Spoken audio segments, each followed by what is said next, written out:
Kembali lagi menyimak kisah Abu Nawas. Sosok Abu Nawas memang identik dengan kisahnya yang mampu mengocok perut.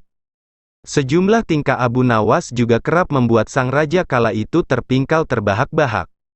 Selain itu, Abu Nawas memang bukan orang kaya raya.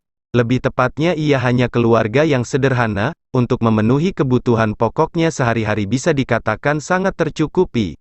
Apalagi untuk kebutuhan mewah, Abu Nawas tentu belum bisa merasakannya. Abu Nawas tidak mempunyai barang mewah dan makanan mewah di rumahnya, semua serba cukup dalam kadar yang sederhana. Namun basib apes pernah menimpa Abu Nawas. Kala itu tidak ada hujan, tidak ada angin, sang istri tiba-tiba minta dibelikan kalung oleh Abu Nawas. Hal itu membuat Abu Nawas pusing tujuh keliling. Bagaimana mungkin bisa ia memenuhi keinginan istrinya? Sedangkan untuk makanan mewah saja ia tidak mampu, apalagi membelikan perhiasan kalung. Wahai istriku, maafkan saya tidak mungkin bisa menyanggupi keinginanmu, kan kamu tahu sendiri, kita adalah keluarga sederhana yang hidupnya hanya pas-pasan, kata Abu Nawas dengan lemah lembut. Namun keputusan Abu Nawas itu ternyata membuat istrinya tidak terima karena ia sangat menginginkan perhiasan kalung. Selama ini istri Abu Nawas itu merasa tidak pernah menuntut apapun, tidak pernah meminta yang macam-macam, ia ingin satu kali ini saja permintaannya dituruti entah bagaimana caranya. Akan tetapi lagi-lagi Abu Nawas tidak berani mengiyakan. Ia hanya meminta istrinya supaya selalu bersyukur dengan apa yang ada. Marahlah istri Abu Nawas, ia terus mengomel dan memarahi suami. Tak tahan dengan omelan sang istri, Abu Nawas lalu pergi meninggalkan rumah. Istrinya yang masih marah kepada Abu Nawas berniat membalas dengan memasak sop yang sangat pedas untuknya. Saat malam tiba, Abu Nawas pun pulang. Sang istri berpura-pura tersenyum hangat menyambut kedatangannya. Abu Nawas lalu diajaknya duduk di meja makan, kemudian sang istri menghidangkan sop yang pedas tersebut. Melihat sikap istrinya yang sudah tidak marah lagi, Abu Nawas tersenyum ceria. Kamu memang istriku yang sangat solehah, puji Abu Nawas. Tapi sungguh malang sang istri, ia lupa dengan jebakannya sendiri.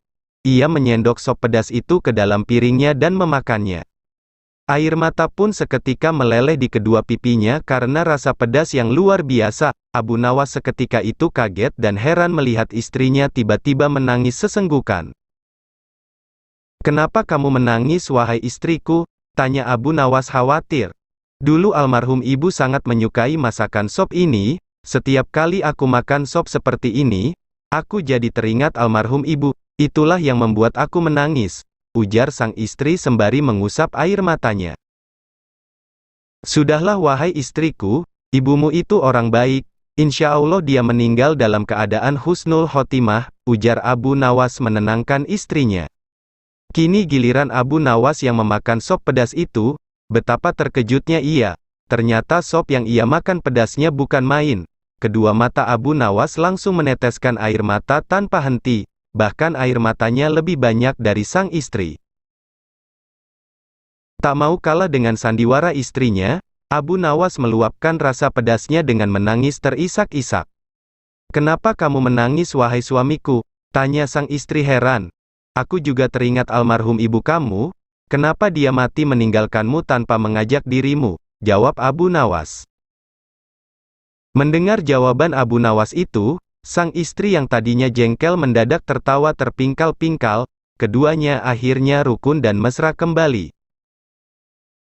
Nah begini tingkah kocak Abu Nawas, hingga dia mampu bercanda dengan sang istri yang sedang menjebaknya itu. Maka kawan-kawan semua, jangan lupa subscribe channel ini, dan tekan loncengnya, supaya mudah mendapatkan sejarah populer, Abu Nawas, dan kisah-kisah Islami lainnya, agar bertambahnya ilmu pengetahuan kita bersama. Admin pamit dulu, sampai jumpa kembali.